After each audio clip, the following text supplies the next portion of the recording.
Traveling with babies and toddlers can be a very stressful experience, particularly if you're boarding public transport such as a London Underground or even a domestic flight in South Africa.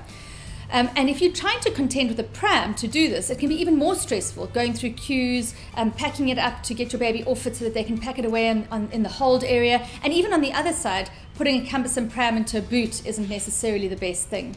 And for this reason, I've always prioritized traveling with a good baby carrier. And there are a couple of reasons for that. The first is that a nice, small, nifty baby carrier, something like the SnuggleRoo, is small enough to fit into your hand luggage, into a designer handbag, or just into a nappy bag. And so it really is something that's not cumbersome to travel with.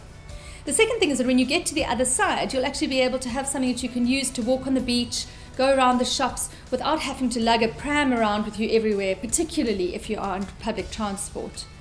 Another thing that I really love about baby carriers is that if your baby falls asleep during the departure process, for instance, when you're navigating all the queues, you don't have to take them out of their pram. You can actually leave them in the carrier and let them sleep on you once you've boarded the plane. And finally, navigating all of those queues with a baby, and particularly if you've got a toddler in tow and your hand luggage, can be very cumbersome. So I always want to go hands-free. So when your baby's in a nice carrier up against you, your hands are free to manage the other toddler or to manage the hand luggage.